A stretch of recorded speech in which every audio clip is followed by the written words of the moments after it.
Seja bem-vindo ao RTV Notícias. O Ministro da Saúde e a farmacêutica Gilead Sciences chegaram esta quinta-feira à noite a acordo sobre o preço do medicamento para a hepatite C, o que significa que vai ser possível tratar todos os doentes em 3 anos. O entendimento foi alcançado numa reunião entre o Ministro da Saúde, o Presidente do Infarmed e o Diretor Europeu da Farmacêutica. O responsável veio de Genebra para reunir com as autoridades de saúde portuguesas e tentar pôr um ponto final nas negociações que decorrem há vários meses e se cientificaram nas últimas 2 semanas. O ansiado acordo acontece um dia depois da polémica do acesso ao Sofosbuvir, o fármaco comercializado pela farmacêutica que apresenta taxas de cura acima dos 90%, ter tomado conta da audição do ministro Paulo Macedo na Comissão de Saúde. Ao final do dia, José Carlos Saldanha, doente que no dia anterior gritou perante os deputados "não quero morrer", foi informado oficialmente pelas autoridades de saúde que iria receber o tratamento.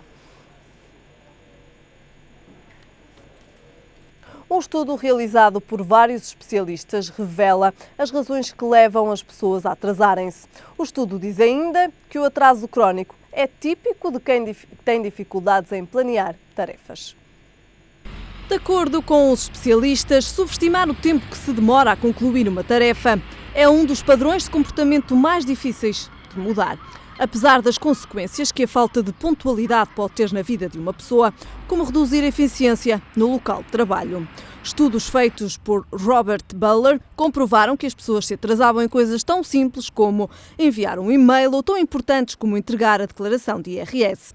Foram testadas várias iniciativas para ajudar as pessoas que têm dificuldades de planeamento, como dividir uma tarefa em pequenas partes ou prever o tempo que vai demorar, com base nas experiências passadas. Em 2004, Justin Kruger, professor na Universidade de Nova Iorque, concluiu que dividir uma tarefa em pequenas partes fazia com que as pessoas fizessem estimativas mais precisas sobre o tempo que demorariam a concluí-la.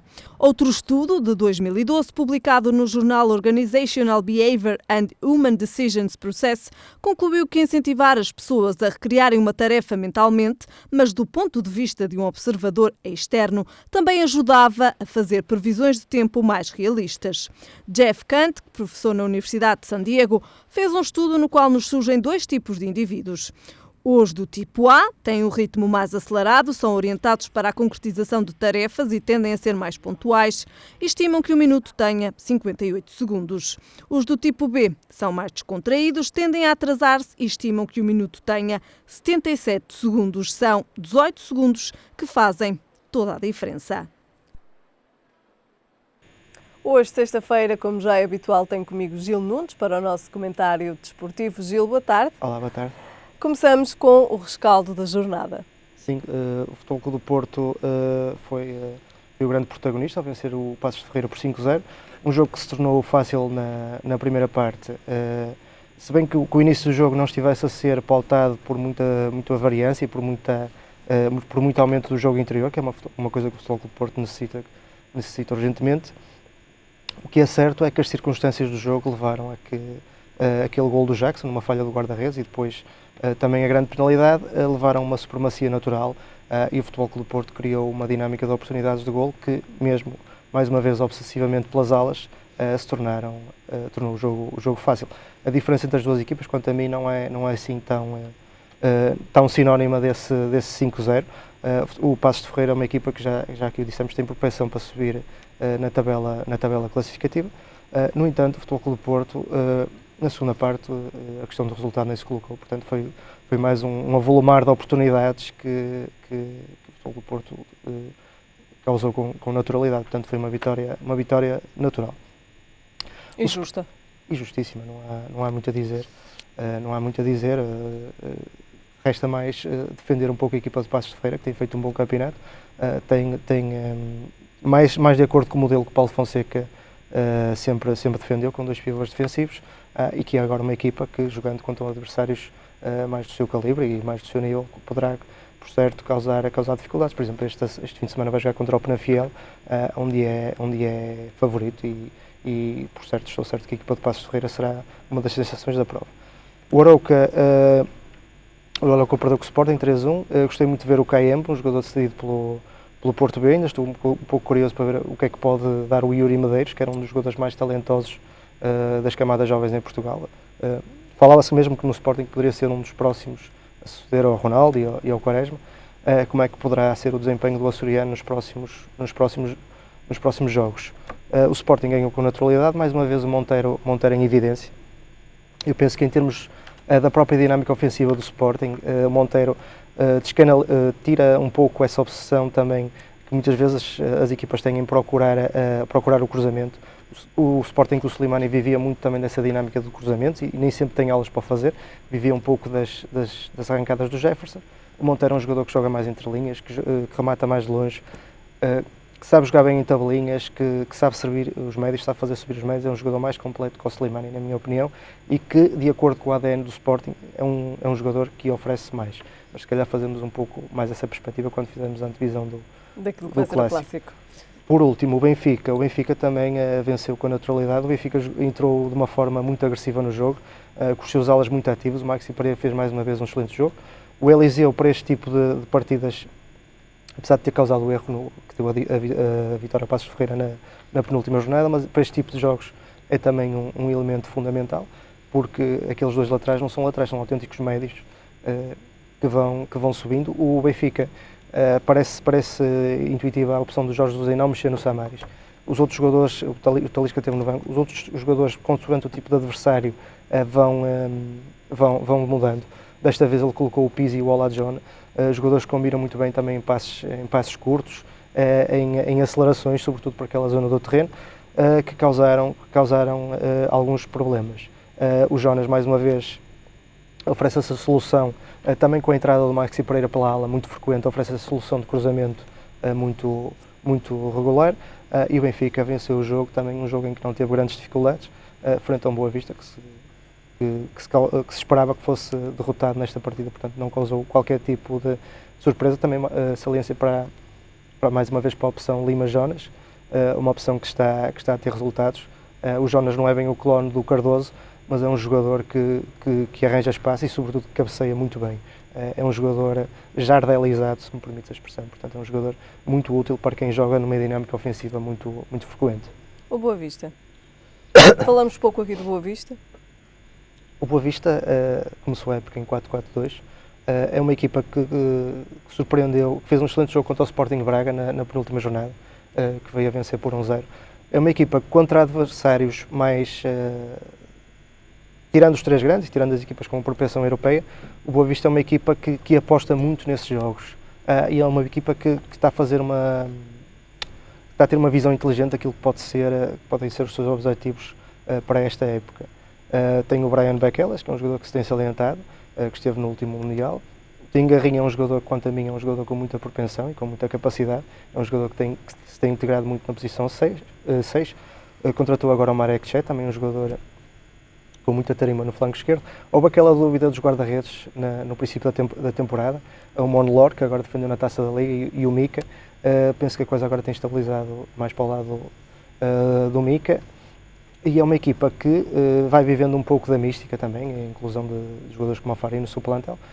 E é uma equipa que, como te digo, do que tenho observado, parece-me destinada a apostar muito forte nos jogos que tem frente a equipas do seu campeonato. E é uma opção inteligente, e o Boa Vista está a ter um campeonato tranquilo e neste regresso à Primeira Liga, se calhar é isso que se pretende e é uma opção que devemos louvar. Agora fazemos aqui a antevisão da jornada com um derby. Derby Lisboeta. Exatamente, o Derby Lisboeta, um derby que em caso de vitória do Sporting poderá dar uma nova dinâmica ao Sporting nas contas do campeonato. Já o que já dissemos, o Sporting foi uma equipa que passou por um processo evolutivo no princípio da temporada, portanto não é muito de estranhar aquilo que tem acontecido, mas este é um teste para se colar mais à frente e para dizer que em caso de vitória, sim, nós somos mesmo candidatos ao título. Mas frente ao Benfica, com o Gaetano se recuperar, um jogador que tem feito também um pouco de ajuda ao Samaris, na forma como recua, na forma como faz lançamentos longos para os seus avançados. Relembro, por exemplo, no jogo com o Marítimo ele foi fundamental. É um jogador que, para além do Gaetano, o Benfica espera ansiosamente a recuperação do Ruben Amorim, na minha opinião, para estabilizar um pouco aquela saída do Enzo Pérez. mas seja como for, mesmo o Alanjão tem entrado muito bem.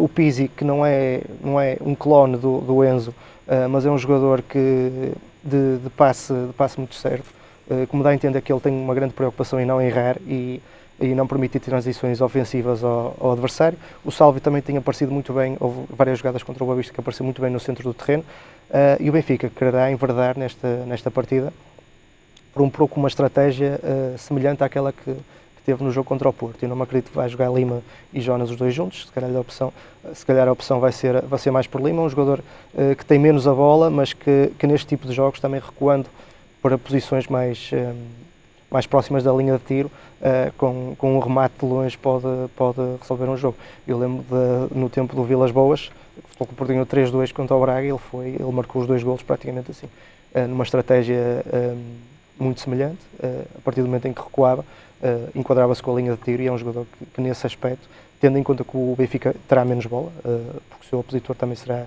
superior aos que tem enfrentado, será uma estratégia a utilizar pelo Jorge Jesus, segundo o meu prognóstico. O Sporting tem alguns problemas na zona central, apesar do bom desempenho do Tobias Figueiredo. O Tobias Figueiredo é um jogador que nas camadas jovens sempre foi uma certeza. Ele, o Eric Deira e o próprio Tiago Duque. É um jogador que agora se tem cimentado. A linha defensiva é o grande problema do Sporting, já aqui dissemos por várias vezes. No entanto, é uma equipa que agora tem estabilizado um pouco os seus processos. Jogará o Monteiro, quanto a mim, como já o disse há pouco, também será uma vantagem para o Sporting. E é uma equipa que poderá, sobretudo, aproveitar algumas deficiências que o Benfica tem quando é obrigado a fazer a metamorfose do seu jogo, ou seja, jogar mais em posse. Contra o Zenit isso foi evidente. Algum desgaste dos alas que sobem com muita frequência no terreno, o Max e o Eliseu. O Eliseu tem alguns problemas nesse aspecto.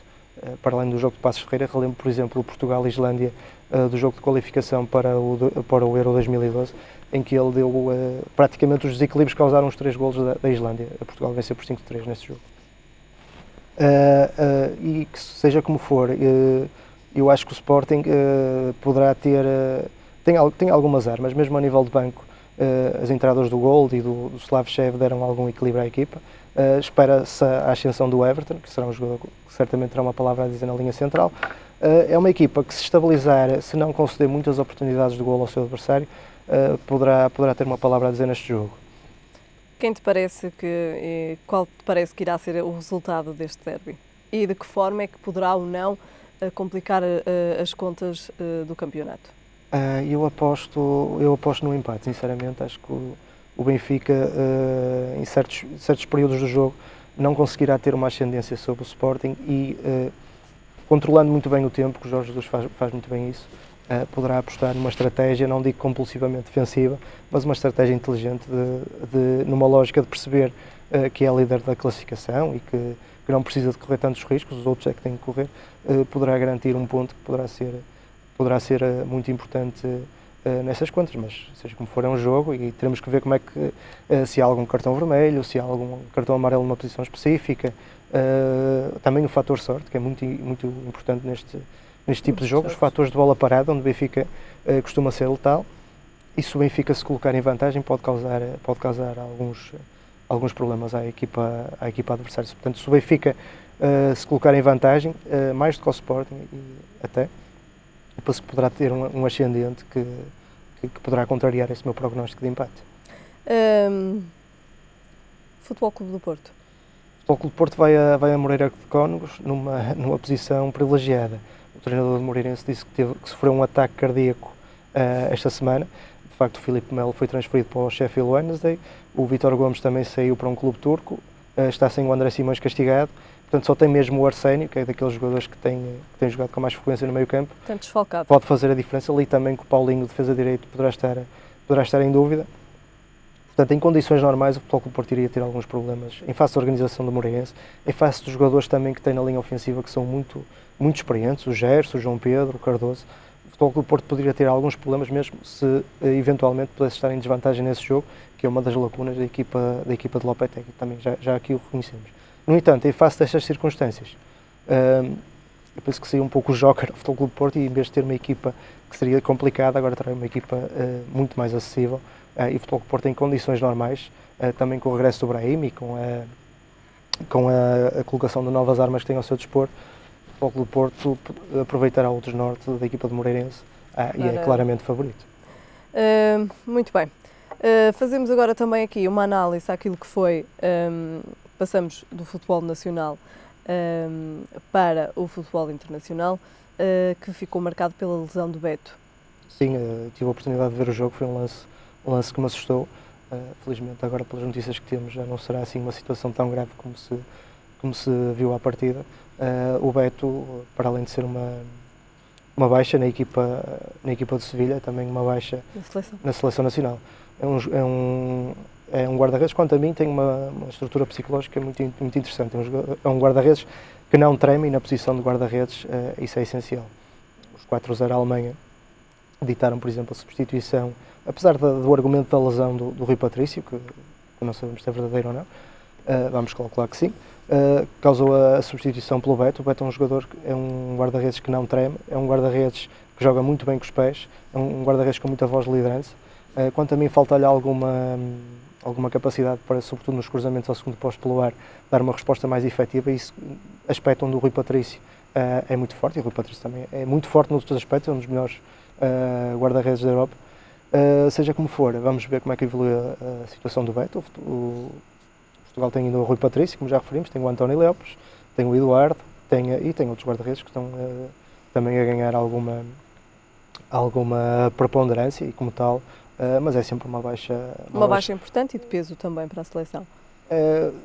Não diria que seja uma baixa de peso, porque o Beto não é o guarda-redes habitualmente titular, mas seja como for, é um jogador com muitos argumentos, portanto fará sempre falta um jogador que é habitualmente convocável não estar disponível nesta altura, e espera-se que recupere rapidamente. Esta semana foi também a semana em que Cristiano Ronaldo completou 30 anos. É verdade. Começa aqui uma nova fase.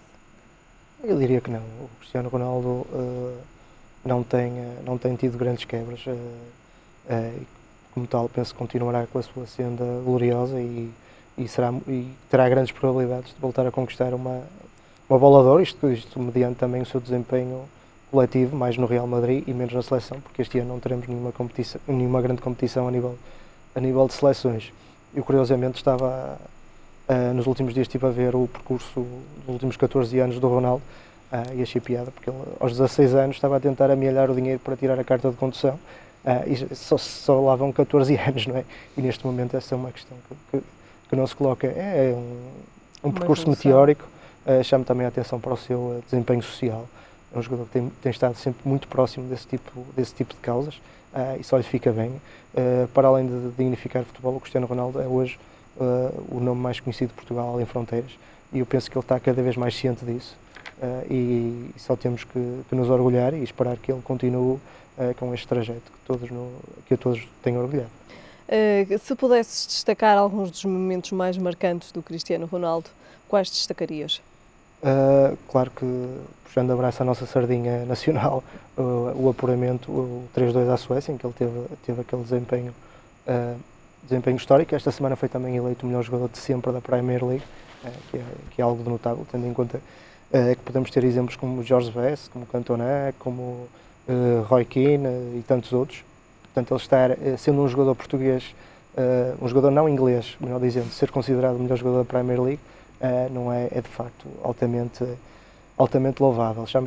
Outros momentos marcantes, aquela exibição naquele jogo amigável do Sporting Manchester, definitivamente o catapultou para Manchester, e foi a causa próxima dessa... Os grandes jogadores fazem-se também de momentos de sorte, e esse foi um momento algo afortunado na carreira do Ronaldo, que ele momento de sorte. Soube aproveitar também convenientemente. O primeiro jogo do Cristiano Ronaldo contra o Bolton, em que ele também conquistou os adeptos com um vasto repertório de fintas, que na altura foi falado, e o facto de lhe ter corrido muito bem aquele primeiro jogo também o catapultou para depois para aquela quebra de recordes que ele teve no Manchester United. Também um momento marcante, aquele gol da Liga dos Campeões contra o Futebol Clube do Porto, que ele marcou aqui no Dragão, um dos melhores golos da UEFA, segundo estou recordado. E é um jogador que Portanto, rebobinando um pouco mais, é um jogador que se foi solidificando no Real Madrid. No Real Madrid chegou, viu e venceu, também com momentos muito marcantes, aquela conquista da Supertaça em que ele marca aquele gol de cabeça, pós cruzamento do Di Maria, que dá, se não estou em erro, o primeiro troféu na era José Mourinho. Também os 2 golos que marcou no campeonato a seguir em Barcelona, que deram, que pela primeira vez que lhe deram aquela resposta psicológica que ele não tinha em relação ao Messi, que dizia-se muito e argumentava-se com alguma razão que o Cristiano Ronaldo, nos momentos decisivos, não tinha capacidade de reação. Eu penso que com José Mourinho ele começou a contrariar isso, e esse jogo em que o Real Madrid ganhou 2-1 na Catalunha foi exemplo disso mesmo. Um jogador como o Ronaldo, eu só fiz uma rebobinagem um pouco ligeira. Só mesmo algumas passagens daquilo que foi só mesmo algumas passagens que me são mais marcantes. Poderá o Cristiano Ronaldo, agora que entra na faixa etária dos 30 anos, perder algumas das suas características? Isso só o tempo o dirá. Aconteceu um pouco com o Figo, perdeu um pouco da velocidade. Eu penso que a mudança dele para o próprio Inter de Milão foi num plano mais físico, para voltar a ganhar aquele pique, aquele arranque que ele possuía. O Cristiano Ronaldo com certeza que passará por essa fase, mas é um jogador taticamente muito evoluído e saberá dar grandes respostas mesmo à medida que for perdendo velocidade e que for perdendo capacidade de explosão. Portanto, é uma questão de se adaptar, de fazer uma metamorfose, mas tendo em conta a sua qualidade, isso já calculo que já estará mais do que pensado, e todos os grandes jogadores passaram por esse processo. O próprio Ibrahimovic no Paris Saint-Germain também agora não tem algumas das características que tinha quando estava no Barcelona, por exemplo, mas é um jogador que continua a ser um dos grandes destaques do campeonato francês. O Arjen Robben também no Bayern Munique já passou a faixa dos 30 e não tem aquele arranque que tinha de antes, mas é um jogador que remata muito bem de longe, por exemplo, e que melhorou essa característica. Vou dizer que ele não tem aquele arranque, mas no último Mundial fez aquele sprint épico no 5-1 contra a Espanha. Mas seja como for, nos jogos do Bayern de Munique, pelo que tenho assistido, tem estado a jogar de uma forma algo diferente, mais pausada, mais ponderada, e penso que o Ronaldo irá por esse caminho e com certeza continuará a somar êxitos. Muito bem, muito obrigado, Gil. Voltamos a ver-nos na próxima semana. Até para a semana. Ficamos agora com a previsão do estado do tempo para amanhã. Continuação do tempo frio, com o céu pouco nublado ou limpo, apresentando períodos de muita nebulosidade durante a tarde, em especial nas regiões do interior. Quanto a temperaturas, o Porto espera 1 grau de mínima e 12 de máxima, Lisboa espera 2 graus de mínima e 11 de máxima, e em Faro a mínima será de 3 graus e a máxima de 13. A informação fica por aqui, já sabe, estamos de regresso mais logo. Fique bem.